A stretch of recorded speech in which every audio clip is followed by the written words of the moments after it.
오늘 본문에는 두 명의 사사가 나옵니다. 1절에 나오는 돌라라는 사사, 그리고 3절에 나오는 야일이라는 사사가 등장합니다. 근데 사실 이 두 사사의 기록에는 별다른 혹은 그다지 의미 있는 활동이 눈에 띄지 않습니다. 이들이 어떤 역할을 했고 어떤 일을 했고 어떤 업적을 이뤘는지 그런 좀 의미 있는 이야기들이 기록되어 있지 않습니다. 하지만 이들을 통해서 우리에게 말씀하시는 하나님의 말씀이 있을 겁니다. 우리는 바라기는 그 말씀을 통해서 하나님의 말씀하시는 음성을, 뜻을 깨달을 수 있는 그런 시간이 되었으면 합니다. 자, 먼저 등장하는 돌라라는 사사에 대해 살펴봅니다. 1절입니다. 같이 1절 시작. 아비멜렉의 뒤를 이어서 이사갈 사람 도도의 손자 부하의 아들 돌라가 일어나서 이스라엘을 구원하니라. 그가 에브라임 산지 3일에 거주하면서. 돌라. 사실 남의 이름 가지고 시비 걸고 싶진 않지만 이름이 사실 돌라가 뭡니까? 돌라가 그 많은 그 좋은 이름 두고 우리말로도 돌라가 어감이 좀 이상해요. 달라는 것도 아니고 우리말로도 이름이 좀 이상하지만 히브리 말로 하면은 그 뜻이 더 이상합니다. 돌라라는 히브리 단어는요, 벌레라는 뜻입니다. 벌레. 아니 도대체 부모가 무슨 생각으로 아들의 이름을 벌레라고 지었을까? 좀 아버지가 괴팍하거나 이상한 것 같아요. 그런데 생각해 보면 우리 시대는 아니지만 우리 전 시대 정도에 보면은 사실은 우리나라도 예전에는 아이들의 이름을 이상하게 지었잖아요. 개똥이 이렇게. 그렇게 지었던 이유는 그래야 오래 산다고 이름을 참 괴팍스럽게 지었던 일들이 있었습니다. 어쩌면 이 돌라의 아버지가 이 자신의 아들을 벌레라는 의미로 돌라라고 지었을 때에는 어쩌면 그런 의도도 있지 않았을까라고 좋게 짐작을 해봅니다. 여하튼 이름이 참 이상하고 참 이상한 이름입니다. 사실 바로 이전에 이스라엘 다스렸던 1절에 나오던 10장 1절에 나오는 아비멜렉의 뒤를 이어, 즉 돌라가 나오기 전에 아비멜렉이 나라를 통치하고 있었죠. 아비멜렉이라는 이름의 뜻은 아버지는 왕이시라는, 그럼 자신은 자연적으로 왕자가 되죠. 말 그대로 근사한 이름을 가졌던 아비멜렉이라는 이름의 사람을 우리가 기억합니다. 비록 그는 첩의 아들로 서자로 태어나긴 했지만 그는 그 이름처럼, 아버지는 왕이라는 이름처럼 많은 것을 가지고 이 땅에 태어난 사람이었습니다. 그의 아버지는 어마무시한 이름의 기드온이라는 엄청난 사사였습니다. 분명 많은 것들을 가지고 태어난, 지금으로 말하면 금수저 정도는 아닐지라도 서자였으니까 은수저 정도는 가지고 태어난 그런 사람이라고 할 수 있습니다. 하지만 우리는 그의 삶의 마지막이 어떠했는지 잘 알고 있죠. 그 이름값 하지 못하고 정말로 가시처럼 무익한 인생, 남에게 해를 끼치는 인생을 살다 갔어요. 남에게 해만 끼치던 그런 인생을 살았습니다. 그리고 그의 이름은 다시는 이스라엘에서 반복되지 않습니다. 그의 이름으로 끝납니다.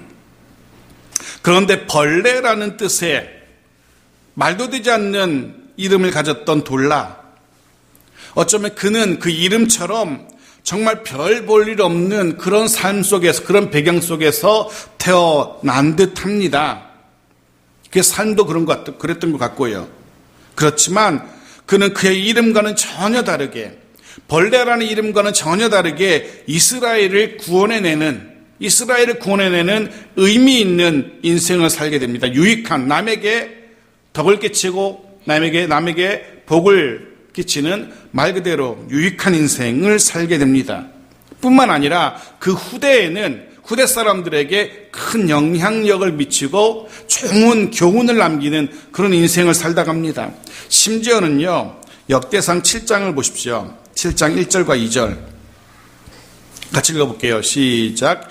이사갈의 아들들은 돌라와 부하와 야숲과 심으로 네 사람이며 돌라의 아들들은 우시와 르바야와 여리엘과 야메와 입삼과 스무엘이니 다 그의 아버지 돌라의 집 우두머리라. 대대로 용사이더니 다윗 집에 이르러서는 그 수요가 22,600명이었더라.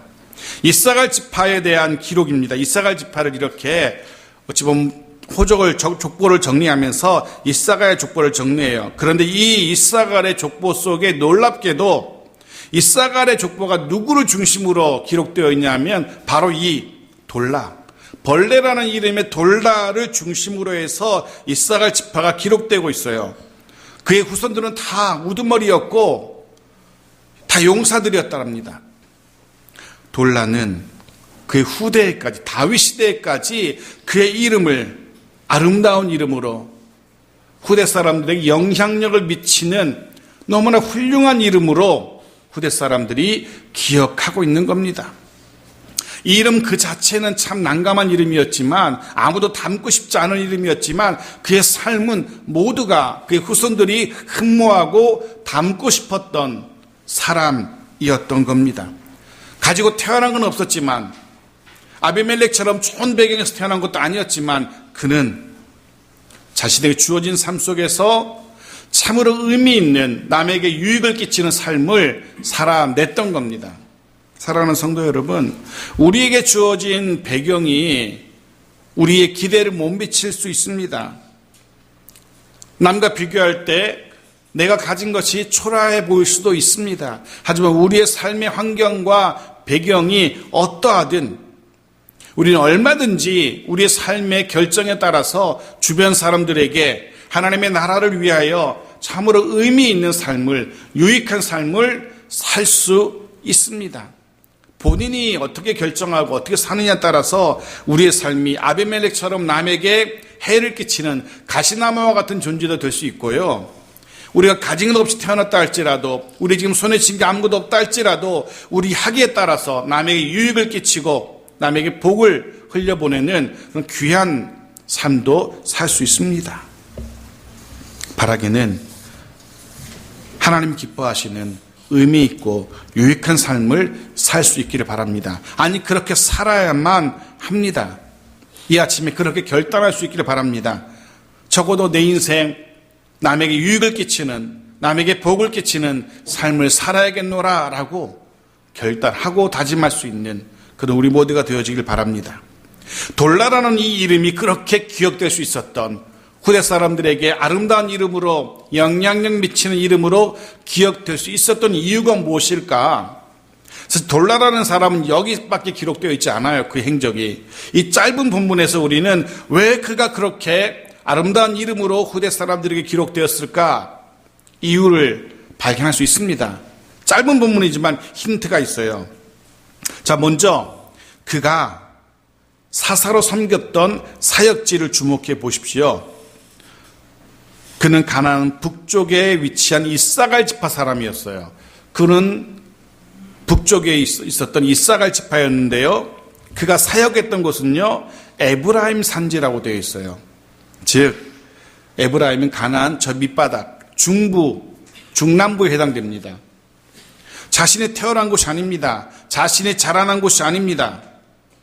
이 돌라는요, 무슨 이유였는지 모르겠지만 자신의 고향을 떠나서 저 밑으로 내려가서 낯선 땅, 낯선 사람들 속에서 사사로 사역을 감당했던 사람입니다. 아마 하나님께서는 그곳에 사사 돌라를 보내셨던 것 같아요. 자신의 고향은 아니지만, 자기와 친한 사람들이 있는 곳도 아니지만 그리를 보내신 것 같아요. 거기서 돌라는 사사로 섬깁니다. 그의 섬김의 모습을 보면서 그런 생각을 하게 됩니다.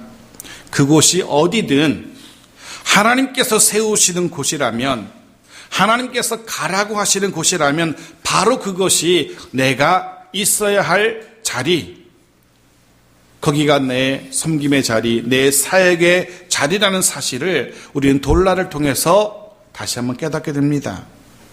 혹 하나님이 가라고 하시는 그곳이, 하나님이 있으라고 하는 그곳이 낯선 곳이라 할지라도, 내 마음에 별로 들지 않는 곳이라 할지라도 그것보다 다른 곳이 더 내 마음을 끌어당긴다 할지라도 하나님께서 그곳에 가라 하신다면, 하나님 그곳에 서 있으라 하신다면 그곳에서 하나님의 사명을 감당할 수 있기를, 그곳에 서 있을 수 있기를 간절히 소원합니다. 돌라는 그런 사람이었어요. 자신의 고향은 아니었지만 하나님이 가라는 그곳에 가서 낯선 땅, 낯선 사람들이 있는 그곳에서 그의 사역을 감당합니다. 한 가지 더 있습니다. 2절 보십시오. 같이 읽죠. 시작. 이스라엘의 사사가 된 지 23년 만에 죽음에 3일에 장사되었더라. 그의 사역지도 3일이었고요. 그가 죽어서 매장된 곳, 거기도 어디라고요? 3일이라는 에브라임 산지였어요. 그는 죽어서도 자신의 고향이 아니라 자신이 사역을 감당했던 바로 그곳 3일에 묻힙니다. 이 한 구절이 죽음의 3일에 장사되었더라. 23년 만에 죽었지만 그 긴 시간을 타향해서 낯선 곳에서 사사로 섬겼어요. 만일에 저라면 병들고 살 소망이 없어진다면 어떻게 하겠어요?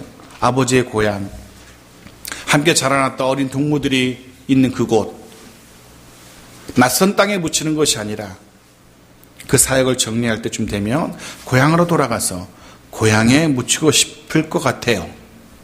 그것이 보통 사람들의 마음일 겁니다. 그렇지만 돌라는 그렇지 않았어요. 죽음의 3일에 그가 사역을 감당하는 그곳에 장사됩니다.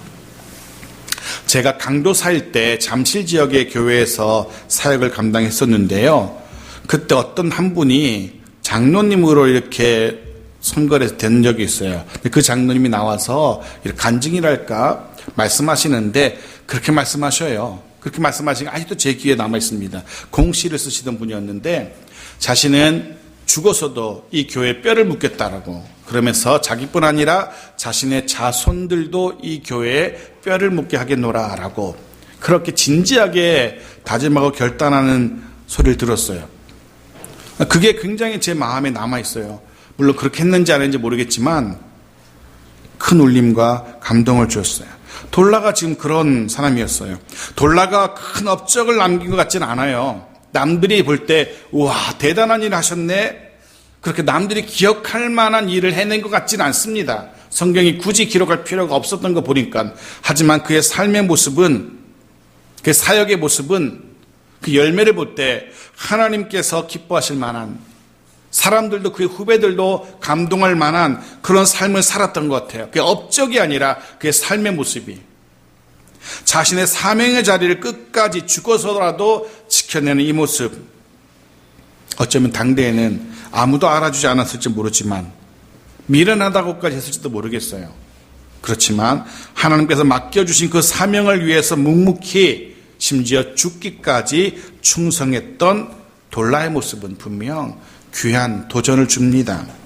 사실은 기드온을 비롯해서 대부분의 사사들은 다 자신의 고향 땅에 와서 묻힙니다. 다 고향으로 돌아와서 자신의 고향 땅에 묻혀요. 돌라 역시 그러고 싶었을지도 모르겠습니다. 하지만 그는 자신의 사역지에 뼈를 묻습니다. 오늘 수많은 선교사들이 외국에 나가 사역하잖아요. 근데 그 중에 대부분의 사람은 늙고 병들어 사역을 정리할 쯤 되면 다 고향으로 돌아와요. 그 중에 정말 몇몇 사람만 그곳에, 그 선교지에 자신의 뼈를 묻곤 하죠. 또 그들은 후배들에게 큰 감동을 주기도 합니다. 돌라가 지금 그런 사람이었어요. 사랑하는 성도 여러분, 하나님께서 우리들 각자에게 맡겨주시는 사명의 자리, 그 사명의 자리 끝까지 잘 감당할 수 있는 충성스러운 하나님의 종들 되어지길 바랍니다. 요한계시록 2장 26절은 이렇게 기록해요. 그런 사람들을 같이 읽어볼까요? 시작. 이기는 자와 끝까지 내 일을 지키는 그에게 만국을 다스리는 권세를 주리니. 끝까지 내 일을 지키는 그에게 만국을 다스리는 권세를 주리니. 돌라는 이 권세를 손에 쥐게 된 겁니다. 사사 돌라를 기억하십시오. 주께서 주신 사명의 자리 끝까지 지켜내는 우리 모두가 되어지길 바랍니다. 또 다른 한 사람 야일에 대한 이야기를 이제 나누죠. 3절입니다. 같이 읽죠. 시작. 그 후에 길르앗 사람 야일이 일어나서 22년 동안 이스라엘의 사사가 되니라. 사사 야일은 사사가 되고 나서 무슨 일을 했는지 성경에 기록이 없습니다. 돌라는 그나마 이스라엘을 구원하니라. 조금은 막연하지만 어떻게 누구로부터 어떻게 구원했는지 기록 없지만 그래도 이스라엘을 구원하니라라는 이런 구절이라도 있죠. 야일은 그런 기록조차가 없습니다. 아예 뭔 일을 했는지 아예 모르겠어요. 사실 사사는요 2가지 유형의 사사로 나뉩니다. 그 사역의 형태를 따라서 2가지로 나누는데요. 하나는 이방 나라의 압제로부터 이스라엘을 구원해내는 구원자 유형의 사사가 있고요. 또 한 유형은요. 평안한 나라를 다스리고 통치하는 통치자, 왕 유형의 사사로 분류를 할 수 있습니다. 예를 들면 초기의 기드온은 미디안이라는 이방의 압제에 맞서서 이스라엘을 구원해야 됐어요. 이때 기드온은 구원하는 사사의 유형입니다. 하지만 미디안을 몰아내고 나라가 안정되었을 때는 그때는 다스리고 통치하는 왕 유형의 사사로 바뀌죠. 돌라가 앞에 나왔던 돌라가 이스라엘을 구원하니라라고 되어 있으니까 구원자 유형의 사사였다면 아마도 야일은 평안해진 나라를 다스렸던 그런 통치자 유형의 왕 유형의 사사였던 것 같습니다. 그리고 그의 기록은 4절에 달랑 한 절이 나와 있어요. 같이 읽죠. 시작. 그에게 아들 30명이 있어 어린 나귀 30을 탔고 성읍 30을 가졌는데 그 성읍들은 길르앗 땅에 있고 오늘까지 하본 야일이라 부르더라. 이게 야일에 대한 기록의 전부입니다. 오죽 기록할 게 없었으면 그저 이렇게 보니까 아들이 30이나 있었던 거 보니까 아내가 한 명은 아니었던 것 같아요. 그러니까 많은 아내를 두었던 것 같고, 그리고 성도 30개나 가지고 있어요. 그리고 어린 나귀도 30인데 이 나귀는 우리로 말하면 뭐 그랜저 정도 되는 겁니다. 그냥 허접한 그런 나귀라고 해서 허접한 짐승이 아니고요. 당시로는 그런 고관 대작이나 타는 그런 거였어요. 말은 전쟁용이었고요. 주로 이런 나귀는 평안할 때 타는 거였는데 주로 이제 높은 지위에 있는 사람들이 타는 거였어요. 그게 30이나 있다는 거는 말 그대로 그 주차장에 그런 슈퍼카들이 질비하다는 그런 얘기예요. 오늘날 말하면 뭘 할 수 있어요? 엄청난 부와 권력을 가진 사람이었다.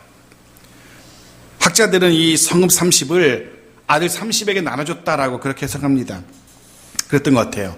아들이 30 있었고 그들에게 한 대씩 차를 슈퍼카를 나눠줬고 그리고 동네도 이렇게 하나씩 나눠준 거예요. 거기서 다스리며 살아라고.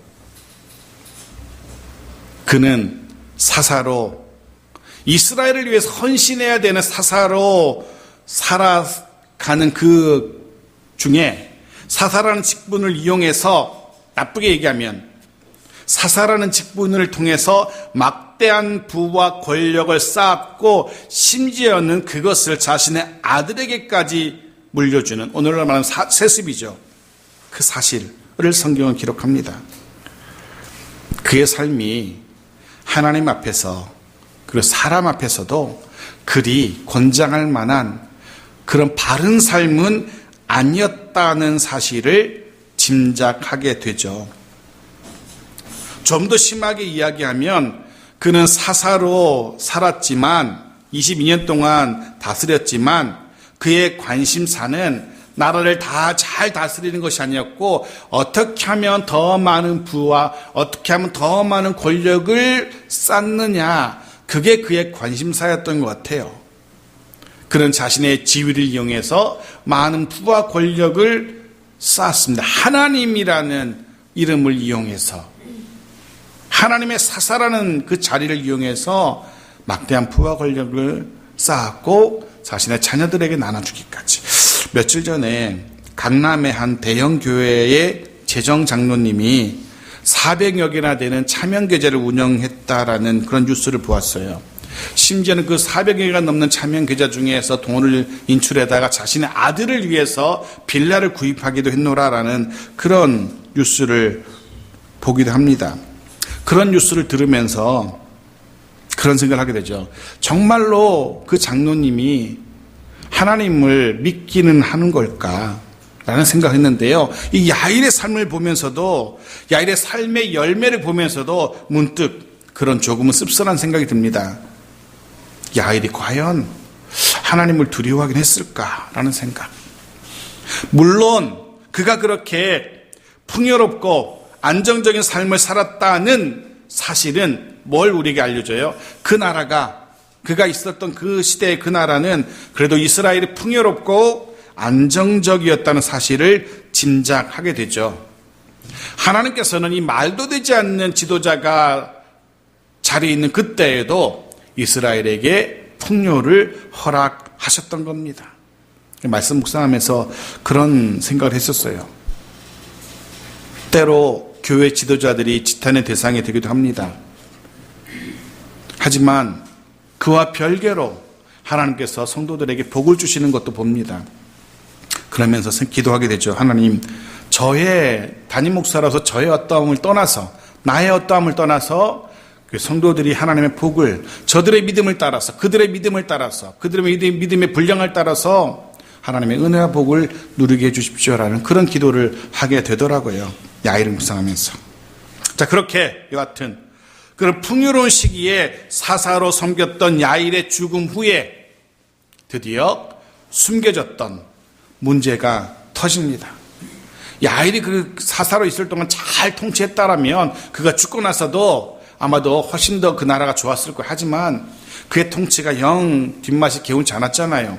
그러다 보니까 결국 골문게 터집니다. 어떻게 터지는지 보십시오. 6절입니다. 같이 읽죠. 시작. 이스라엘 자손이 다시 여호와의 목전에 악을 행하여 바알들과 아스타롯과 아람의 신들과 시돈의 신들과 모압의 신들과 암몬 자손의 신들과 블레셋 사람들의 신들을 섬기고 여호와를 버리고 그를 섬기지 아니하므로. 드디어 수면 아래로 가라앉았던 그 고름이 터져 나옵니다. 이스라엘 다시 우상을 섬기기 시작합니다. 흥미로운 사실은요, 성경의 기자가 참 재미있는 흥미로운 단어를 우리에게 써요. 여기 여기 사용된 다시라는 표현이 있지 않습니까? 이 다시라는 단어는요, 단순한 반복을 의미하는 그런 단어가 아니에요. 그때 죄를 저질렀네, 또 저지른다, 또 이런 의미에다가 플러스, 왜 그런 거 있지 않습니까? 눈이 올 때 눈송이 이렇게 하나 해가지고 눈밭에 굴리면 어떻게 됩니까? 그대로 구르지 않잖아요. 구르면서 어떻게 돼요? 점점 커지죠. 그 눈덩이가 점점 커집니다. 이 다시라는 단어가 바로 그런 의미를 가지고 있어요. 같은 크기로 구르는 것이 아니라요, 그게 굴러지면서 더 커지고 더 커지고 더 커지는 걸 말해요. 이스라엘이 다시 우상을 섬겼다는 이 의미가 무엇이냐면 반복적으로 우상을 섬기는데요, 시간이 지날수록 그 우상을 섬기는 정도가, 규모가 어떻게 된다고요? 더 커졌다는 겁니다. 오늘 본문 6절에도 그렇게 돼 있잖아요. 이스라엘이 섬기는 우상들의 목록을 보십시오. 사실 이전에는요, 이스라엘이 우상을 섬길 때는 보통 바알과 아스타롯을 섬기니라 이렇게 돼 있었어요. 기껏 해봤자 바알이었고 기껏 해봤자 아스타롯이었어요. 그런데 그들이 다시금 죄를 범하면서 마치 눈덩이가 불어나듯이 죄의 목록들, 우상의 목록을 보십시오. 이제는 거기다 바알과 아스타롯에다가 아람의 신들, 시돈의 신들, 모압의 신들, 암몬의 신들, 블레셋의 신들. 뭔 얘기일까요? 이스라엘의 눈에 들어온 신들이란 신들은 다 섬기기 시작한 겁니다. 이 외에도 더 많은 신들을 섬겼을 거예요. 분명히 자신들의 눈에 들어오는 이방 나라의 모든 신들은 다 가지고 와서 섬겼던 것 같아요. 그런데 성경은 딱 세워보십시오. 몇 명의 우상입니까? 7입니다. 7의 우상을 기록하고 있어요. 7의 우상을 섬기는 이스라엘을 고발하고 있어요. 아시는 것처럼 성경 기자가 분명 훨씬 더 많은 우상을 섬겼을 텐데도 불구하고 7의 숫자의 우상만 기록했다는 것은 성경에서 7이라는 단어는 어떤 수라고 말씀드렸어요? 완전수, 꽉 찬 수. 다시 말해서 이스라엘이 지금 말로도 글로도 표현할 수 없을 정도로 완벽하게 우상을 섬기고 있는 모습을 성경 기자가 우리에게 보여주는 거예요. 어떻게 말로 표현할 수 없을 정도로 우상을 섬기고 있는 거예요. 근데 그런 생각을 해봅니다. 보십시오. 이스라엘이 머리가 정말 나쁜 걸까? 그들도 역사를 통해 배웠을 거 아니에요? 경험을 통해 배웠을 거 아니에요? 우상을 섬길 때마다 하나님이 잘했다 얘들아 그러셨어요? 아니잖아요. 우상을 섬길 때마다 한 대씩 얻어 맞았잖아요. 그러면 심지어는 짐승도요. 뭘 하다가 한 대 얻어 맞으면 몇 번 맞으면 그거 안 해요. 또 우리 집 개가 등장해야 될 것 같은데 우리 집 개도요. 뭘 하다가 나쁜 짓 하다가 몇 번 맞으면 안 해요. 얘는 맞때리지 않고 뭐 하다가 애가 뭘 하려고 그럴 때 제가 이렇게만 해도 정말 얼음이 돼서 딱 멈춰요. 그 하다가 아는 거예요. 여기서 지도 아는 거예요. 여기서 한 발자국 더 나갔다면 맞겠구나. 이거 알아요. 그거 제가 신문지만 이렇게 말아줘도 꼬리 내리고 저 도망쳐요. 아예 아는 거예요. 아, 이 짓 하면은 맞는구나. 근데 이스라엘은 몰라요. 그렇게 맞아도 몰라요. 이쯤 되면 아, 우상이 눈에 들어오면 아, 내 뒤통수 한 대 뭐 날아오겠구나. 알 법도 한데 참 몰라요. 인간이 참 어리석은 것 같아요. 그렇게 주워 터져도 설마 한 대 더 맞을까라고 생각하다 한 대 더 맞고 좀 지나면 그 아픔이 좀 사라지면 또 그 짓 하다가 에이 설마 또 때리시겠어 하다 또 맞고 그런 것 같아요. 이스라엘이 그래요. 머리가 나빠서 그런 걸까? 는 아닌 것 같아요. 아시는 것처럼 유대인처럼 머리 좋은 민족이 없잖아요. 근데 왜 그러면 그렇게 줄기차게 얻어맞고도 또 우상을 섬길까? 남는 해답은 하나밖에 없어요. 그들이 생각할 때 아, 우리가 우상을 덜 섬겨서 그러나 보다. 이렇게 생각한 거예요.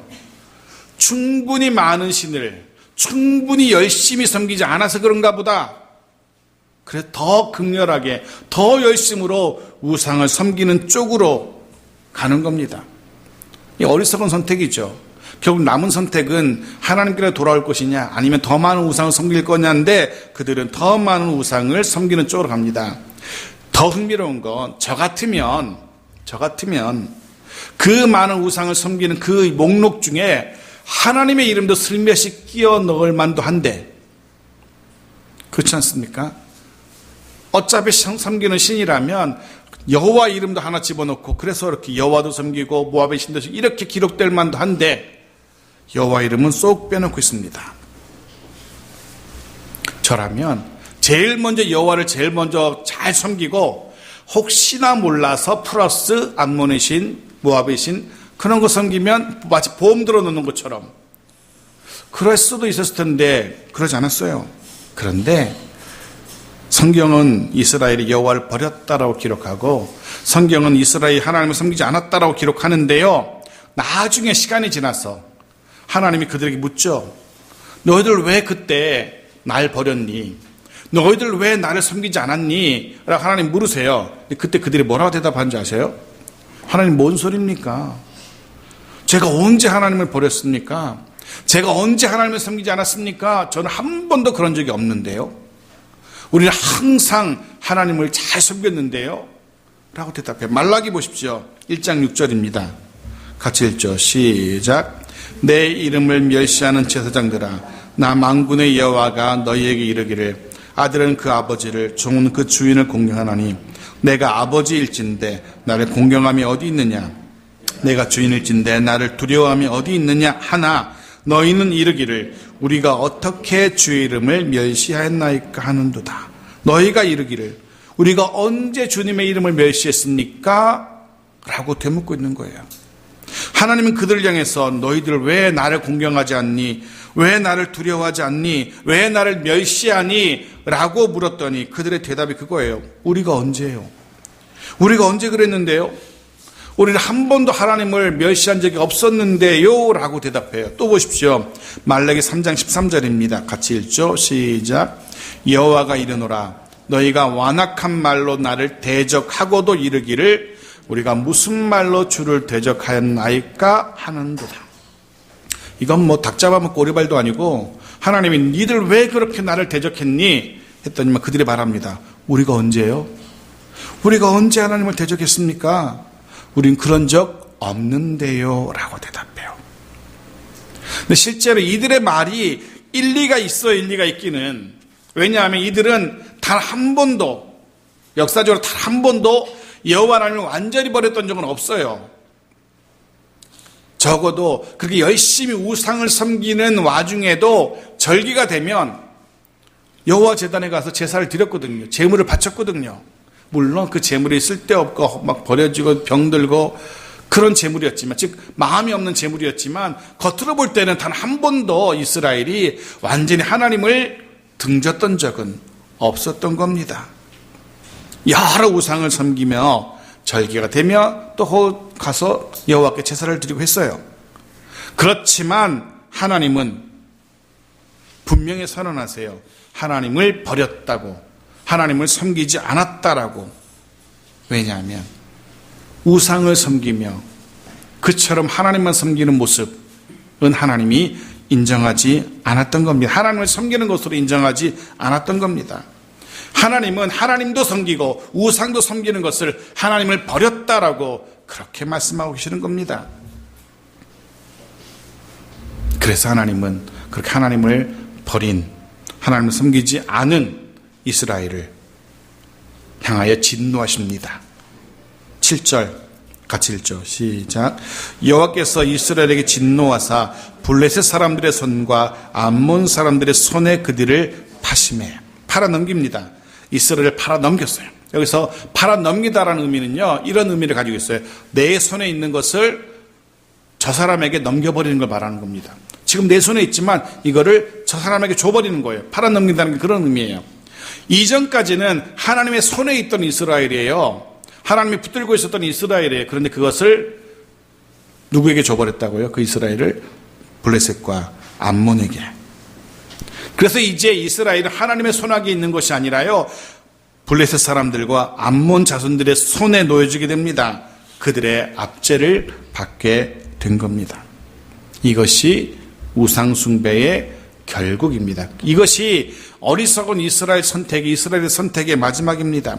더 많은 우상을 섬기기 시작하면 더 나은, 더 풍성한, 더 풍요로운 삶을 살 수 있을 것이야 라고 기대했을 겁니다. 더 많은 우상을 섬길 때마다 더 많은 우상의 자신들에게 복을 주실 것이다. 하지만 그들에게 돌아온 것은 하나님이 그들의 손을 붙들어도 손을 놓아버리시고 이방에게 넘겨버리는 이방 민족을 통한 압제였습니다. 8절 보십시오. 8절 같이 읽죠. 시작. 그해 그들이 요단강 저쪽 길르앗에 있는 아므리 족속의 땅에 있는 모든 이스라엘 자손을 쳤으며 18해 동안 억압하였더라. 여기 그 해에라고 써 있죠. 이 그 해는 어떤 해일까요? 여호와께서 붙들고 계셨던 이스라엘을 놓아버린 해를 말하는 겁니다. 더 이상 하나님이 붙들지 않기 시작한 바로 그때, 바로 그 해입니다. 우리에게 뭘 보여줍니까? 어떤 인생도 하나님이 붙들어 주시지 않는다면, 하나님께서 그 손에서 놓아버리신다면 이스라엘처럼 이렇게 되는 겁니다. 넘어질 수밖에 없는 겁니다. 하나님께서 붙들어 주시지 않는다면, 하나님이 우리의 손 붙들고 우리를 인도하지 않는다면 우리는 단 한 걸음도 제대로 걸을 수 없는 인생이라는 겁니다. 이스라엘은 이 진리를 잊었기 때문에 결국 혹독한 대가를 치러요. 18해 동안 압제를 당하게 됩니다. 이방 민족이 이스라엘을 쳤다라고 기록하는데요. 이스라엘은 쳤다라고, 이 쳤다라고 한 대 때린다는 의미가 아니고요, 말 그대로 으깨버리는 거 말이에요. 산산이 부숴버리는 것을 이야기합니다. 하나님께서 그들을 붙들어주지 않으니까 그들을 산산이 부서져 버립니다. 깨어지고 조각이 나고 맙니다. 기억하십시오. 하나님이 그 손에서 놓아버리는 인생은 이런 인생입니다. 하나님이 아니라 우상을, 세상을 선택한 결국이 바로 이겁니다. 하나님 버리고 세상 선택할 때 그들은 더 잘 될 곳으로, 더 풍요로울 곳으로 착각했지만 아닙니다. 그들의 결국은 산산이 부서지고 깨어짐입니다. 오늘날 교회와 성도들의 모습이 눈에 선합니다. 세상 속에서 세상을 그렇게 좋아하다가 세상이 자신들에게 평안 줄 것이라, 세상이 문제 해결해 줄 것이라 착각하고 세상 속에 살아가던 이들이 결국은 산산이 부서지고 깨어져서 초라한 모습으로 남아있는 그 모습, 그런 수많은 교회와 성도들의 모습이 눈에 들어옵니다. 회복의 유일한 방법은 다시 하나님께서 붙들어 주시는 겁니다. 그 선하신 손길로, 그 능하신 손길로 우리들을 붙들어 주시는 것 외에는 회복의 방법이 없습니다. 회복의 유일한 방법은 그 하나님께로 돌아서는 것이고, 하나님만 섬기겠노라 결단하며 하나님께로 나아가는 겁니다. 그래야만 회복이 시작됩니다. 마지막 9절을 읽고 말씀을 정리하겠습니다. 9절 같이 읽죠. 시작. 암몬 자손이 또 요단을 건너서 유다와 베냐민과 에브라임 족속과 싸움으로 이스라엘 곤고가 심하였더라. 이제는 요단을 건너서, 요단 동편에서 요단 건너와서 서쪽까지, 즉 유다와 베냐민과 에브라임 지파까지, 유다까지 억압을 당하게 돼요. 우리가 지금까지 사사기를 보았지만요, 유다 민족이, 유다 족속이, 유다 지파가 이방의 침입을 받은 건 단 한 번도 없었어요. 다른 모든 지파들이 이방의 공격을 당하고 성읍을 빼앗기고 압제를 당하던 그때에도 적어도 이스라엘의 장자 족속이었던 유다 족속만큼은 한 번도 외세의 침입을 받았던 적이 없습니다. 그만큼 유다 지파는 강력한 지파이기도 했고요, 그만큼 유다 지파는 하나님이 붙들어 주시던 지파였던 겁니다. 그런데 그 유다 지파까지, 어찌 보면 이스라엘의 마지막 보루, 희망이라고 할 수 있었던 유다 지파마저 결국은 이방 민족의 침을 받고 압제를 당하게 되는 겁니다. 아무리 강력한 유다 지파지만 그들도 하나님이 붙들어 주시지 않았기 때문에, 하나님의 손을 놓아버렸기 때문에 유다의 강함은 아무 소용이 없었던 겁니다. 하나님이 붙들어 주지 않는다면 유다 지파도 어쩔 수 없었다는 것을 우리가 보게 돼요. 그렇다면 우리는 다시 한번 기도해야 됩니다. 하나님이 붙들어 주시는, 끝까지 놓지 아니하시는 우리의 2019년 되어져야 됩니다. 그렇게 하나님께서 붙들어 주시는 우리와 가정과 일터, 교회 되어지기를 간절히 소원합니다. 동시에 기억하십시오. 하나님이 주신 사명, 그 자리 기억하며 지치지 말고, 포기하지 말고, 힘들다고 내려놓지 말고 끝까지 충성하는 우리 모두가 되어지기를, 올 한 해 되어지기를 주의 이름으로 축원합니다. 아멘.